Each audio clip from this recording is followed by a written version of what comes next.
All right, well, I think we will go ahead and begin. I'll just remind you that I'm back. Okay, terrific. Yeah. This is a recorded briefing today. I'm Ann Kelly. I'm the Vice President of Government Affairs for Ceres. And before we begin, I'd like to take a quick roll call. So if you're a member of the media, if you wouldn't mind just introducing yourself and stating your name and your outlet, we'd love to see you on video, but of course that's your choice. So if we could just start a quick go around, that would be terrific.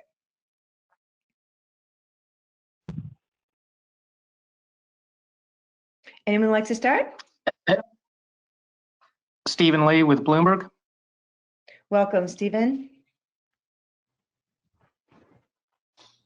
Nick Sopcich with E&E. Welcome, Nick.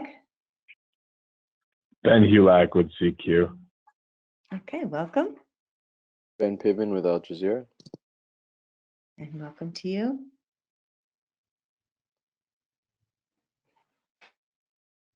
Hi, Patrick here from the phone now, I think. Yeah? Yes, we hear you now. Great. Okay, terrific. All right, well, we are going to go ahead and get going here. And again, if anyone would like to switch to video, that's perfectly fine. As I said, I'm Ann Kelly. I'm the Vice President of Government Affairs for Ceres, and I direct our Ceres Policy Network and BICEP, which is Businesses for Innovative Climate and Energy Policy, an influential network of 50 corporate advocates who weigh in on policy when it matters most. And today, it couldn't matter more. We are in unprecedented times. The COVID crisis is touching all of us in unimaginable ways. It has changed our world and our way of life, disrupting our livelihoods and communities. It also reminds us that global threats require collective action. Though we haven't seen a pandemic like this one in more than a century, we have felt the damaging effects of other fast-moving global threats for decades. Threats like climate change have been harming our health, communities, and economies, fueling extreme fires, droughts, and flooding around the globe. Unfortunately, these threats have only become more extreme as greenhouse gas emissions have steadily risen and the demand for food and water has increased to meet the needs of a growing population. And even as we experience the lowest dip in emissions in nearly a decade, climate-driven deforestation in the Amazon rainforest doubled in the last 3 months compared to the same 3-month period last year. Amidst all of this, hundreds of large and small businesses see a silver lining and are committed to action. They understand their power and influence and their unique position to help rebuild the economy and shape a new one, so we are better prepared when the next crisis hits. And they are deeply committed to acting on climate change through their own operations and through their own advocacy. That's why Ceres, along with its partners, is proud to announce that we have mobilized the largest ever Congressional Advocacy Day for Climate Action, Lead on Climate. Would you mind going on mute, please? That would be great. Thank you. Put their mic on mute. We're getting a little background. That's why Ceres, along with its partners, is proud to announce that we've mobilized the largest ever Congressional Advocacy Day for Climate Action, Lead on Climate 2020. Tomorrow, more than 300 companies will participate in more than 80 virtual congressional meetings with U.S. House and Senate lawmakers on both sides of the aisle to make the case for a climate-smart recovery. They will call for an accelerated transition to a net zero emissions economy by 2050, more sustainable investment in resilient infrastructure, effective climate solutions that fully leverage the clean energy job opportunities of zero carbon industries, and support for longer term market-wide policy mechanisms, such as a price on carbon. It's been inspiring to see this level of participation from companies, given the business disruption so many of them are facing right now. It's even more inspiring to see that the companies, even in the midst of a pandemic, have not lost sight of the climate crisis and are moving forward commitments to reduce their own emissions. As Congress turns its focus to its next recovery package, it can't forget that reducing emissions and growing the economy go hand in hand. We must learn from this crisis and renew our commitment to ensure that our zero carbon industries not only withstand this economic crisis, but are incentivized to grow and create durable, clean energy jobs. That's the message we will deliver tomorrow. And no one understands that message more than the Honorable Representative Kathy Castor, the chair of the Select Committee on the Climate Crisis. a true champion in Congress focused on building back a new, better economy and a just, sustainable future for all. After we hear from the Congresswoman, we will then hear remarks from 3 corporate leaders and friends, Hugh Welsh of DSM, Brad Feigl of Mars, and Patrick Flynn of Salesforce. We'll then open it up for questions from the journalists on the line. And with that, I welcome you, Congresswoman Castor. Well, thanks, Anne, and thanks to Ceres and all of the businesses that are advocating for a stronger economic foundation, one that is based on science and innovation. First, let me start by saying thanks to each of you for doing your part to stay safe and to stay healthy. The optimism and resilience of the American people are key to tackling the COVID-19 pandemic and the costly ongoing climate disruption. And you asked me why it's important to pair climate action with economic recovery. Well, we have to be smarter on how we invest in the economy from this point forward. Solving this climate emergency in the context of a public health crisis is about protecting small businesses and helping workers, including the more than 3 million jobs in clean energy. It means moving to an economy that is powered without carbon pollution, where we can harness clean energy that leads to cleaner air and cleaner water. Climate solutions are economic solutions. And through our recovery legislation, we must help the millions of workers who rely on family-sustaining jobs in clean energy and energy efficiency. You're gonna go. Don't forget to mute your phones as we go along. And we have this terrific opportunity for energy workers to advance climate innovation and support our clean energy future. But I think in the midst of this pandemic, it's really hit home that we also have a moral obligation to protect our communities from the harm we know comes from this climate emergency. So to ensure a response to the COVID crisis, we cannot make the climate crisis worse. It really is time for both parties to come to the table and find solutions that make sense for our economy and climate. So I'm particularly grateful for the voices in the business sector that are urging Congress to build back stronger, to be proactive as we respond to COVID and to climate, and help us make these smart choices. You know, I'm a native Floridian. I've lived through hurricanes that have devastated my state, and we always build back on a stronger foundation. After a major catastrophe, you don't just rebuild it the way it was. You bring all of the resources and knowledge and science and innovative ideas to bear. And that's what we must do now. Our economic recovery has got to focus on helping America's workers in a smart way and protecting American families by ensuring clean air and a healthy environment is meaningful, reachable for everyone, no matter where they live. It's going to take a broad coalition, though, to help move us forward.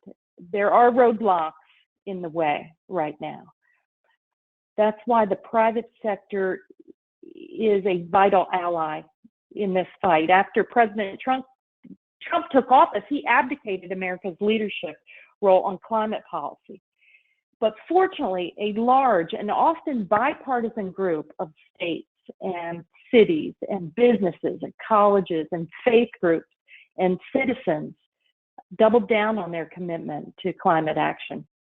And there was a report shared by the group America's Pledge on the immense power of this coalition, which includes 25 states, California and Washington, and over 2,000 businesses. And together, these non-federal actors have a very real opportunity to help reduce pollution and boost clean energy across the nation. But there is no substitute for a broad, ambitious federal policy that touches the transportation sector and energy sector and builds on the science that we know and helps inform policymakers on the importance of resilience as we climb out of the economic devastation of the public health crisis and the climate emergency. So it's very important that Congress provides a stronger and smarter foundation for the economic recovery. Your conversations with policymakers are going to make a difference, I know, as we craft the economic stimulus bills, legislation, laws, policies to come. So thanks, Ann. Thanks to all the leaders on the line as well. Thank you so much, Representative Castor, for your remarks and your candor, your wonderful reference to We Are Still In, and for your leadership in Congress. We're very grateful to you. And now let me introduce our good friend, Hugh Welsh. Hugh is the President and General Counsel for DSM. Go ahead, Hugh. Thanks, Ann, and thank you, Congresswoman. I think that one of the things we've learned from this coronavirus crisis is all that can happen when government and business at a global level come and work together. And I think we've also seen what can happen when they don't. And so I'm encouraged that as we come through this moment in time, we'll be able to use those lessons to tackle really what's the current existing big crisis in the globe and the threat to not only the global community, but to business, which is climate change. I, like probably many of you on the phone, have got to spend probably more time than we might ordinarily catching up on Netflix shows and Hulu. And a lot of those shows have to do with climate crisis and pandemic. And every one of them starts the same way. Somebody doesn't listen to a scientist. So at the very least, I hope that when we come out the other end of this, that the general consuming public understands that they need to listen to the scientists and the science clear. Climate change is real, and it's a threat that we need to address collectively and immediately. I'm an eternal optimist, and I think that in any crisis, you see an acceleration of change that was underway anyway. I think we've seen an acceleration in the use of digitization. All of us trying to work on Zoom calls and Google Meets calls. That process was well underway before and has accelerated a great deal. I think that the movement with respect to climate change and a price on carbon is very much the same. That we were well underway before we were hit with COVID-19, and I think the global community's collective efforts to address it will only accelerate going forward, not stall.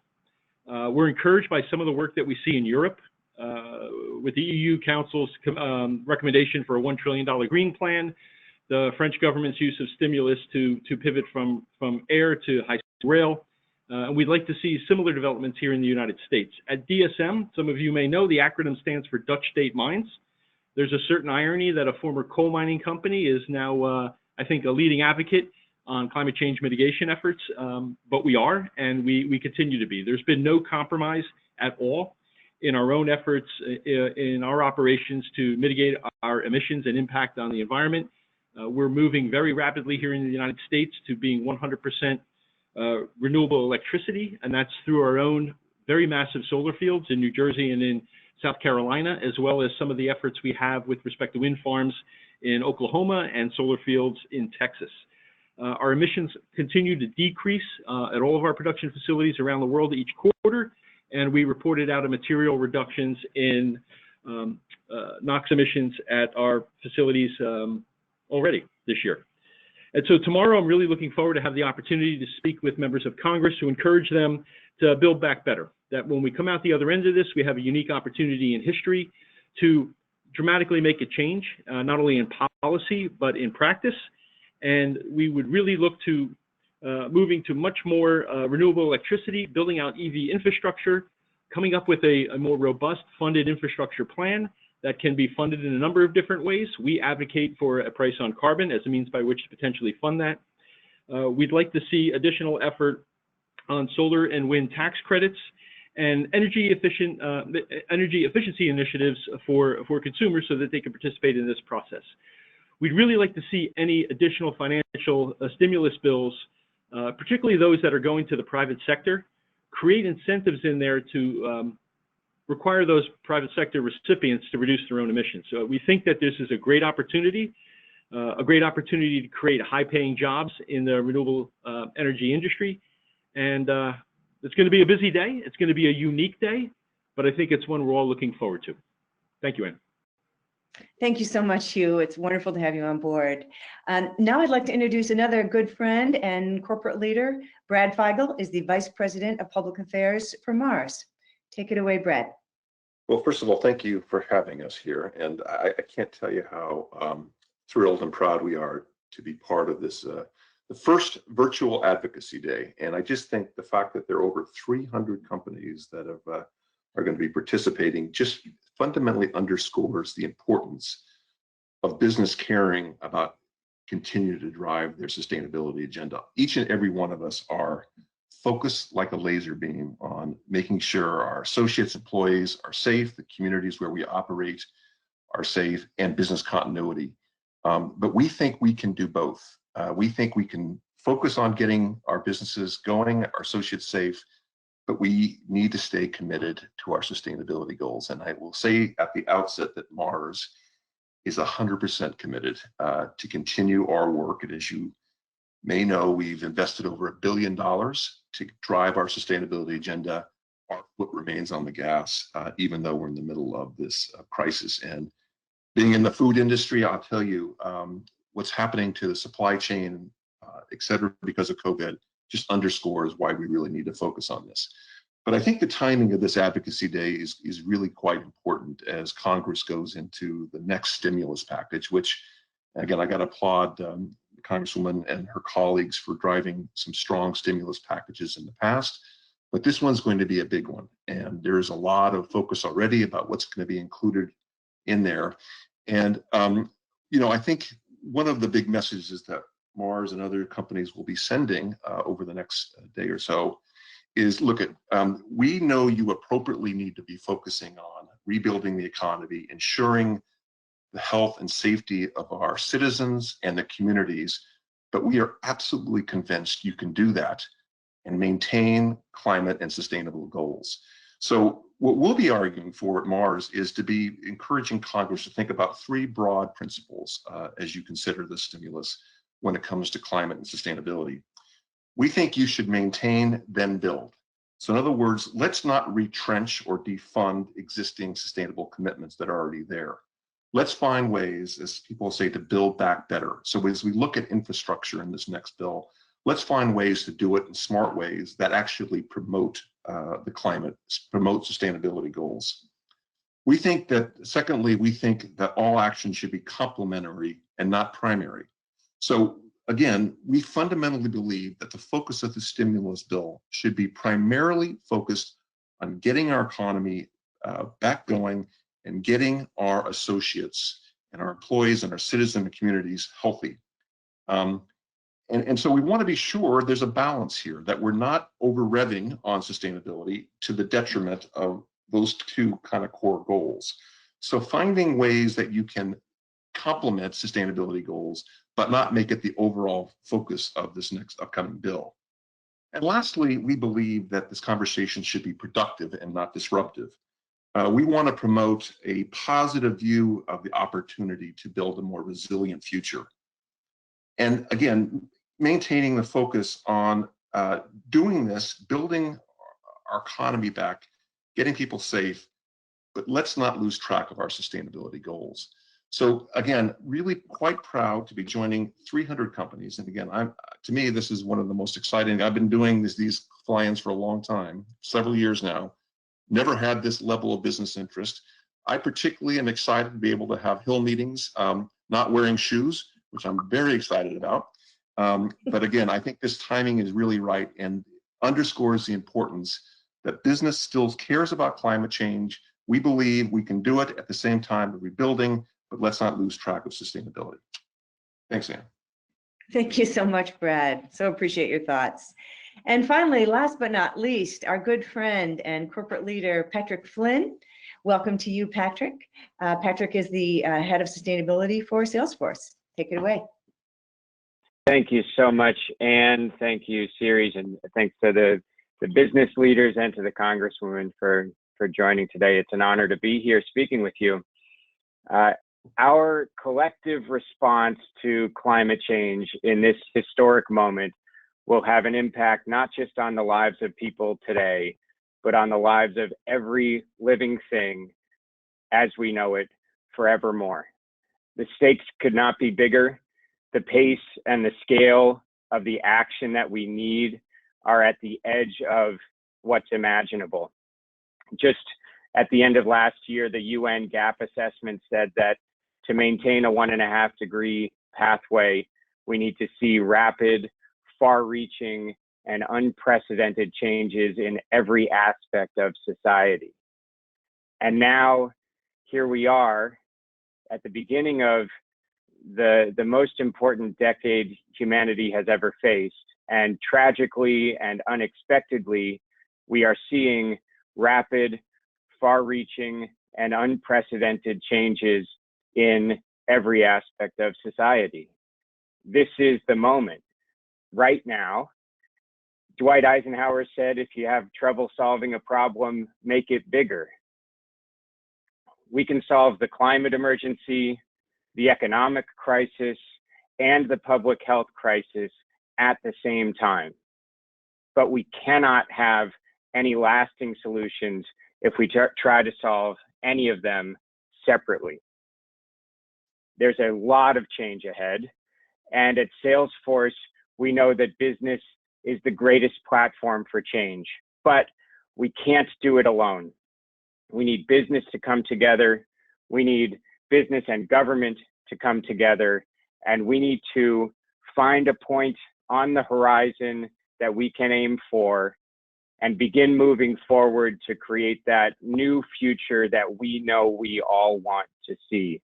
I'm so inspired to think about and know about what's ahead tomorrow on Capitol Hill virtually, the coming together of the business voice to underscore the historic importance of this very moment in time. It's an honor to be here speaking with you today. Thank you so much, Patrick. All right, well, members of the press, you've heard from 4 stellar leaders. We're now going to open it up for questions. Feel free to put yourself on webcam. That's up to you. I would just ask that if you ask a question, if you wouldn't mind giving us your name and reminding us of your outlet. Let's go ahead and open it right up. And if you have 2 choices, you can speak, or if you'd like to, we do have a chat box here. Feel free to put your question into the chat box and then everyone can see it. So let's jump right in.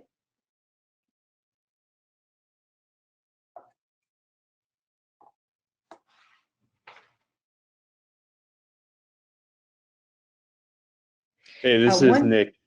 This Great, is go Nick ahead. Sobczak with UD News. So many of you were at the Capitol in person last year for a similar lobby day. I think it's no secret, that Congress is not much closer to passing a carbon tax now than it was last year. So I'm just, from the corporate leaders, I mean, are you seeing any changes in how Republicans are talking about climate policy? I mean, how do you measure progress here in terms of, year to year on these efforts? Thank you, Nick. And you're directing that question to our corporate leaders, is that right? Yeah, for whoever wants to answer it. Okay. Great. Who would like to take Hi, it? Nick. Go ahead, Hugh. Yep, this is Hugh. I mean, the first indicator for me would be the fact that we've gone from 75 business leaders participating to probably over 300 by tomorrow. And that's the kind of exponential momentum that we'd like to see. And it's great to see on the business side. We certainly need to see more on the congressional side. We can appreciate that there's been distractions for the last few months. It's a little bit of an understatement, but I'm encouraged at the incremental progress we're making through trade organizations. We continue to work through the U.S. Chamber of Commerce Climate Solutions Task Force.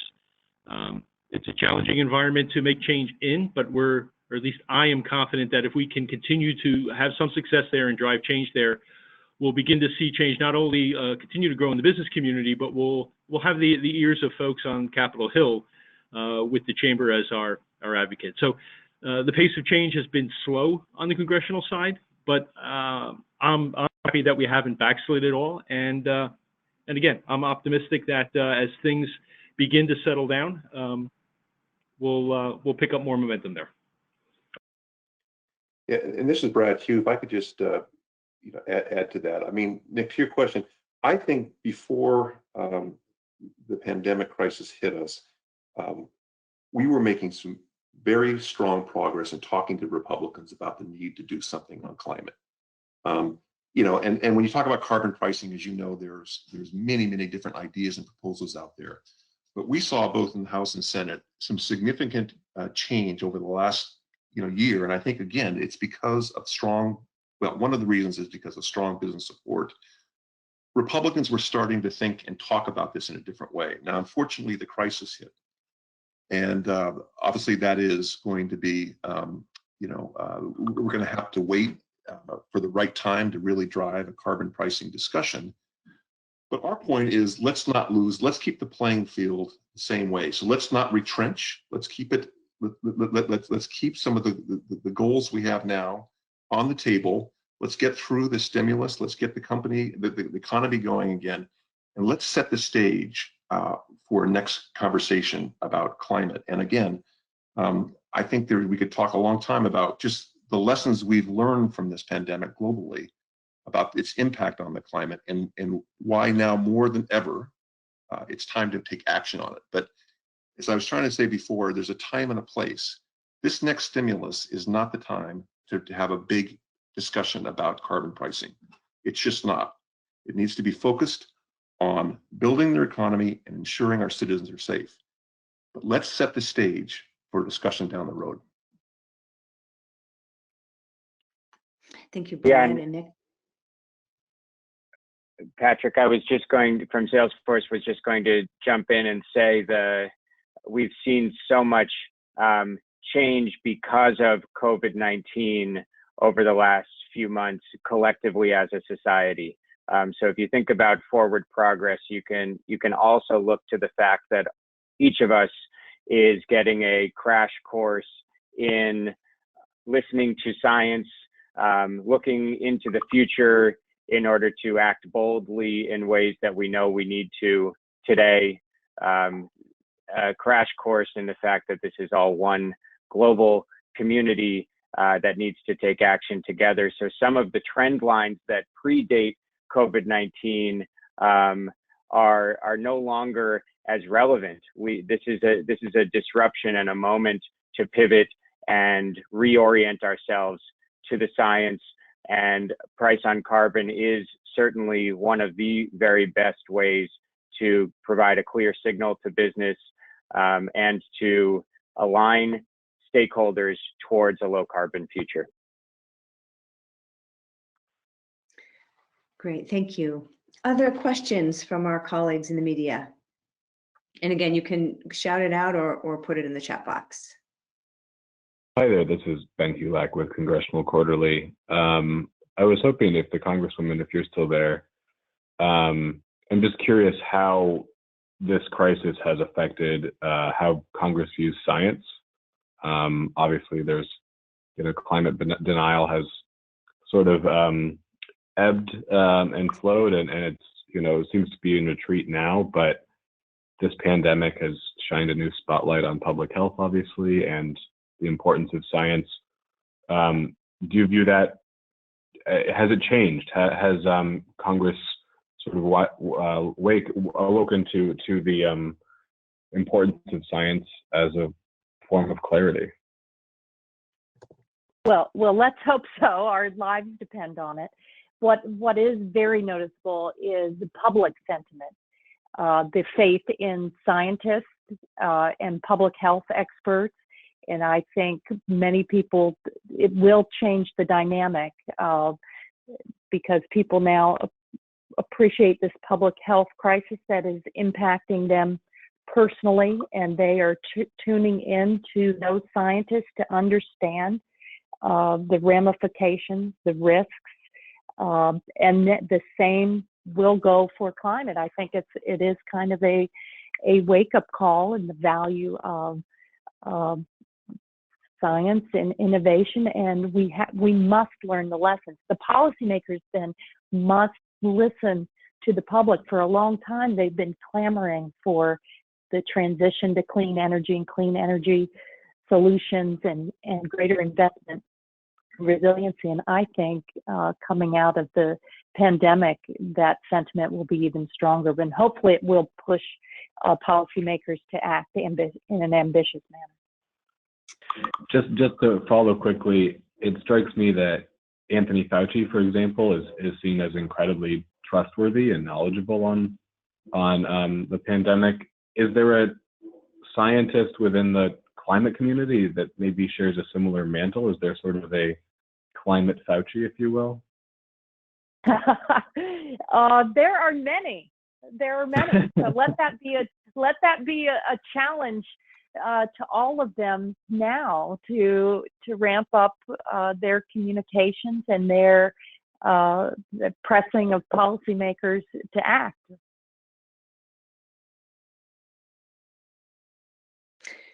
Okay, thank you. We have a follow-up question from Bloomberg Industry Group. This is from Renee is asking for our corporate colleagues. Will you be talking about specific ways climate change is affecting your business? What examples of that will you be talking about? So Brad, Patrick, Hugh, anyone want to jump in on that question in terms of what you're going to be talking about as you're meeting with representatives and senators tomorrow? Yeah, this is Brett. I'll just start. Obviously, again, Mars is primarily a food company, right? And again, one of the reasons we have many reasons to be actively engaged and have programs on climate change. If we can't get the cocoa, the rice, the corn to make our products, we are in deep trouble. And so we'll continue to make that message. But as I said earlier, I think one of the big the issues we have seen from this pandemic is the supply chain, the difficulty of getting food out. And so it's one thing to be focusing on making sure that climate change is addressed, to make sure that commodities and food is grown. But now we got to figure out how to make sure that the supply chain is fixed. So I think we're going to be kind of, Mars's message will be looking at a more holistic approach and the impact of climate generally and how that ties to our supply chain as well. Sure, and Patrick here from Salesforce.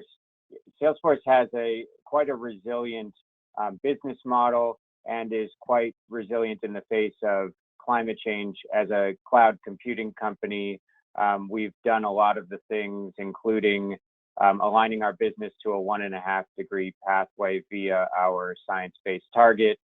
We will reach 100% renewable energy in just the next couple of years, only from new renewable energy that we've helped bring onto the grid. All of our products are carbon neutral. And yet we know climate change is a significant factor for many of our stakeholders, including our customers.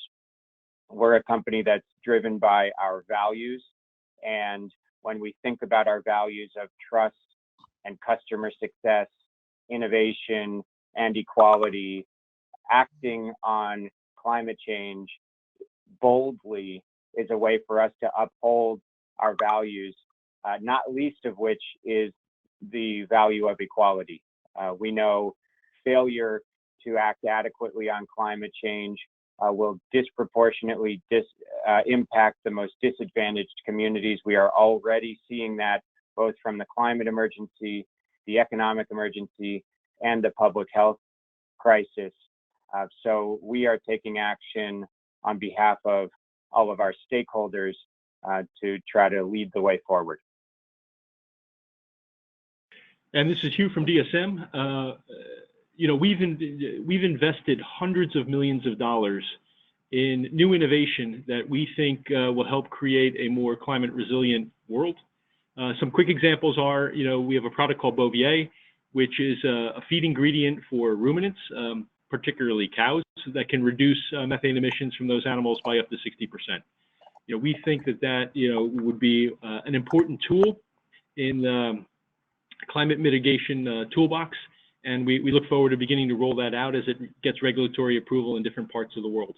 On a complete other end of the spectrum, we have a relatively new innovation that we call Niagara, and it's to my knowledge the world's only fully recyclable carpet. So we've found a way to make carpet with one material, such that when the carpet is done with its useful life, you can roll it up, return it, and it's feedstock for the next carpet. creating a perfect circular loop, which will certainly reduce material consumption and emissions and the use of petrochemicals going forward. So there are two of dozens of examples, but we see our company, again, being an old coal mining company, in a constant state of adaptation and showing some transformational agility to meet the changing needs, not just of our customers, but the world. Well, thank you, Hugh, Patrick, and Brad. It looks like we have another question coming from Al Jazeera, and I think you can see it in the chat box. And I think Ben is getting at this question of your sense of whether now is a good time to talk about major climate action. And I think that what LEAD does is to build climate action into the present moment, but would love for any of the three of you to take that question on.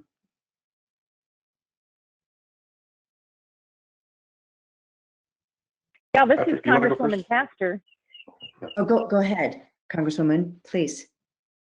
Yeah, we can't wait. We simply can't wait. Time is running out. We're about at a point of no return. And what the Congress is doing right now is we're really still in the emergency response mode on COVID and the economic crisis. And we will turn to a broad economic stimulus that will probably come in a number of pieces of legislation over the coming months. And it will be vitally important, again, that we listen to the scientists and we listen to the experts and we build solutions that will be long lasting. Plus, we have to be really smart with how we spend the taxpayer dollar right now. You know, we don't have much room to maneuver. We just don't, or else future generations are going to have a very difficult 1-2 punch of dealing with climate disruption and major debt. But we can't afford not to act ambitiously now. So that's my 2 cents. We simply cannot afford to wait any longer. Yeah, I'll say that the science is clear on climate change. Failure to act adequately will have devastating consequences far bigger than what we're seeing from the COVID crisis or the economic crisis right now. We have to chew gum and walk at the same time. We need to take this historic moment when we have the unique opportunity to reorient and define a new path forward and solve all three crises together. A healthy economy rests only on a healthy society, which can rest only on a healthy environment. We have to seize this moment in history. Thank you, Patrick. And Ben, I want to be really clear. There is a very strong united front from business that we need to stay focused and take action on climate change. As I mentioned before, there's a time and place and balance. And so right now, again, as the Congressman said, this upcoming stimulus bill, which is coming up, is going to be a very large, very significant stimulus bill, which again appropriately focuses on business continuity, getting business restored, getting our people safe. Our view at Mars is that's really important, and we fundamentally believe you can do those two things and continue to drive the sustainability climate agenda forward. And I agree 100% with the Congresswoman. Time is of the essence, and just because it all can't be done in this upcoming stimulus package, it doesn't mean that we can't go very quickly to try to solve and address the climate change issue soon afterwards. Thank you, Brad. Hugh, did you want to add? I'm good. Thanks, Ann. Okay, great. All right, let's turn back to our journalists. Other questions that people would like to raise? This is Ben Hulak. I just had what might sound like a silly question, but I'm curious, you know, Brad, you said you were sort of looking forward to having these meetings without any shoes on. Since we are virtual, how are you guys changing your pitches at all, since you can't go into a lawmaker's office and grip and grin with them? Is there a way you're tweaking your conversations? Well, normally I'd say the beauty of technology, of course, I can't get my screen going, which is, but each of these will be done virtually. So we're going to be able to see, the member of Congress, their key staff. And obviously it's hard when you're dealing with when you're dealing with 10 companies on a call with a member of Congress.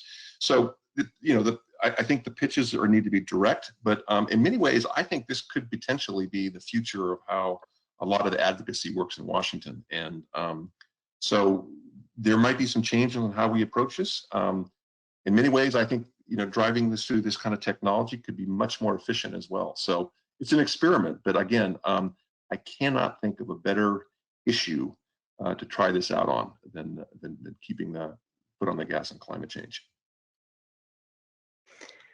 Yeah, I'm fascinated to see how it all plays out as well. It's a fantastic question. I think, we're in unique circumstances, so we need unique tactics.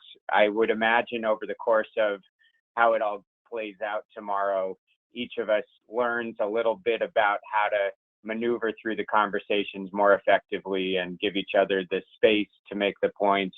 I'm sure brevity and clarity is going to be vitally important. But to that last point, how appropriate that we are not all flying to Washington, D.C., but rather doing a digital carbon light advocacy day. It feels just very appropriate. Well, thank you for that last comment, Patrick. Ben, yeah, our position is very clear. We're having a high impact with a very low footprint. But the intensity of our message is not changing in any way. And none of our other protocols will change. We will have a leave behind, we'll have comments and a note taker. We'll follow up individually with every lawmaker on questions they ask, data they ask for, support they need. So as Brad notes, this may be the future and we can do it, and we're saving a lot of carbon miles while we do it. Other questions from journalists on the call? Hi, it's Justin Warland here from Time. Can I go ahead? Sure, go ahead, Justin. Can you hear me? Yes. Yeah, I'm curious to follow up on the thread about stimulus. Several of you have mentioned urgency, but I'm just curious what we might reasonably expect, given that the Republican line has been generally pretty dismissive, particularly around the stimulus. And then one other question, it seems there's some industry consensus, certainly on this call around carbon pricing. Is there any consensus around good green stimulus measures? Thank you, Justin. Representative Castor, should I turn to you first? Would you like to respond? Yeah, I would say that look today for the major the term stimulus, it throws me off a little bit because we're still in the emergency response mode. The big bill that House Democrats will roll out today will be related to COVID and our frontline heroes, the police, firefighters, healthcare workers, testing. But then when you are providing support for local communities, we've got a lot of water, wastewater resiliency, clean energy initiatives all across the country that could be lost if we don't support our local communities. So think about it in that context. I'm also hopeful that we'll be able to provide some emergency response funds for local communities relating to water and wastewater infrastructure and keep those good, clean jobs on track. So look for that. And then we're going to have everything's a negotiation and how the public weighs in and how this broad base of private sector business leaders that you have here on the line that are going to be advocating, they're going to make a difference. They're going to make an impact on the future legislative packages. I'm under no illusions that we have some some roadblocks, but you know, our way of life's at stake right now, and I think nothing will focus the minds of members of Congress like that. But that we're going to be dealing with this for some time and probably past the election as well. Great, thank Thank you. you. And thank Anyone else want- Congresswoman. Yeah, in terms of themes of transformation that we need to see ahead, we've certainly got the need to transform infrastructure from energy and a focus on clean energy, transportation, making sure that we redouble efforts for clean, safe, efficient mass transit, and taking public health, of course, into account with that. Digitization and the proliferation of broadband internet, especially to low-income communities. As we all move digital, the playing field needs to be level. We've also got changes to our buildings, making them efficient and healthy, thinking about air filtration and outside air, the design of them to make sure that we can do elevator queuing and work shift scheduling, things that Salesforce's own technology platform, work.com, is helping our customers focus on right now. We've got changes needed to ecosystems. The Congresswoman touched on it, but resilience from drought, from floods, fire protection, sea level rise. Each of these areas has tons of economic value creation potential within them, job creation within them. We need transformation of all aspects of society. And it's one of the main reasons why Salesforce has brought out a product called Sustainability Cloud, which is aimed at helping all of our customers understand their own climate impact across every industry, every geography, and figure out the best ways for their company to take action to uphold the values that they carry. So I'm proud of Salesforce for using our technology, both work.com in the return to work phase of this crisis, and Sustainability Cloud to help our customers tackle the climate emergency. Thank you, Patrick. Would anyone else like to respond to that one? Okay, then we have a question from Laura Weiss of CQ Roll Call. Republicans and Democrats have written a series of conflicting letters, with Democrats advocating for federal relief loans not to go to oil, gas, and other fossil fuel companies, while Republicans are asking that banks be prevented from avoiding those loans. Will you be bringing those letters up during Lead on Climate 2020? Would anyone like to comment?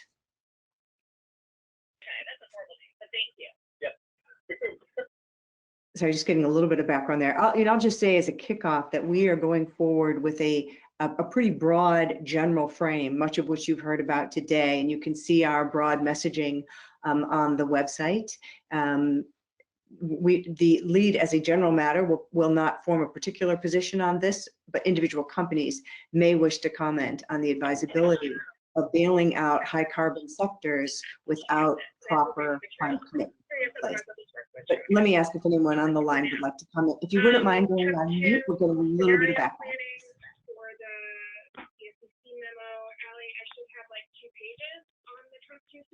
And this is Brad. I think, again, just this is not something that Mars, as a food company, is going to get in the middle of what happens to the oil and gas industry. Our position is really clear. Everything Congress should do, and everything they consider on the recovery stimulus package, needs to be considered through a sustainability climate lens.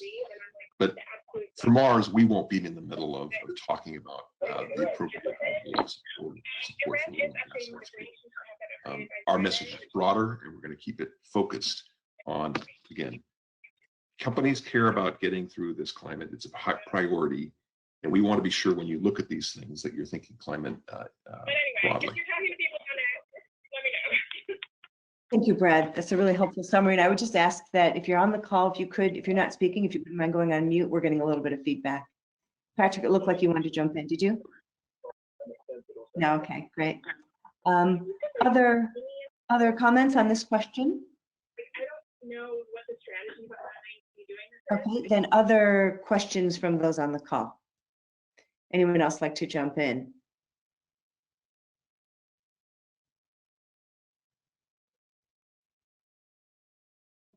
Representative Castor, I had one question for you that I don't think we've quite touched on, and that is your sense of the importance of trying to work this problem in a bipartisan way.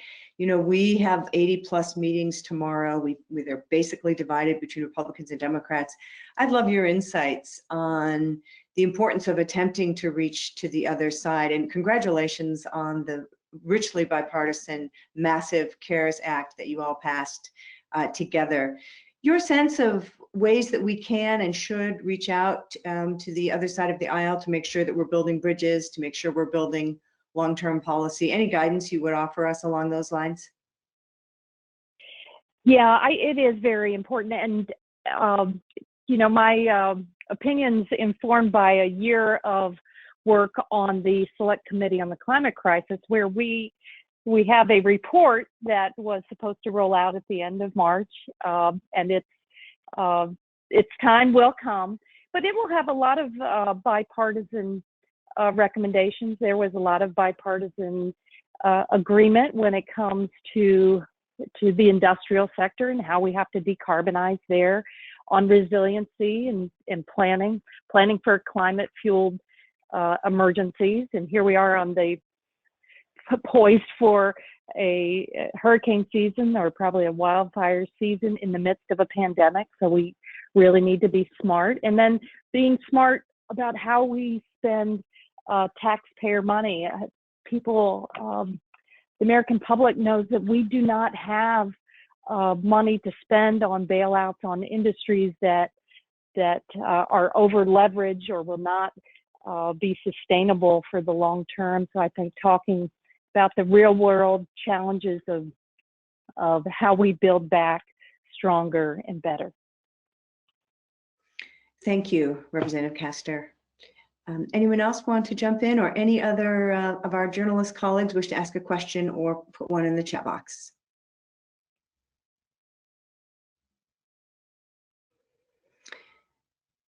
All right, then I want to ask, to each of our speakers, is there anything else that you had wanted to say today that you didn't get to add by way of a very brief closing statement? You've all given us terrific answers today, but I just want to give you one last opportunity if there's something you wanted to add regarding anything that was asked today. Just thanks so much. Thank you for your leadership, Representative Castor. Brad, Hugh, Patrick, any final word? No, we're gonna have a lot of fun tomorrow. I can't wait. So, and again, it's gonna be fun and on a really important issue. So, thanks to the series team for organizing this, and I think it's an important message. Yep. Looking forward to tomorrow and the experimentation at scale with a whole new form of advocacy. Yes.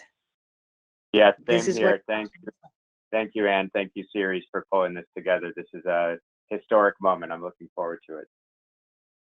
Thank you, Patrick, Hugh, and Brad. And we are thrilled that this is what digital democracy looks like. We are going to make it fun. We are going to celebrate. We are going to be firm in our responses. And I do appreciate the question asked earlier was a thoughtful one.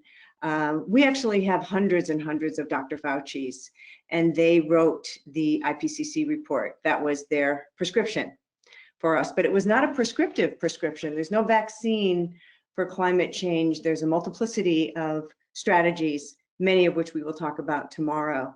And we are going to follow doctor's orders as best we can. Thanks so much to all our journalists who joined today. We look forward to following up with you. Again, thank you to Brad and Patrick and Hugh, and to you, Representative Castor. And that will mark the end of our session today. Thanks so much for joining us. We're signing off.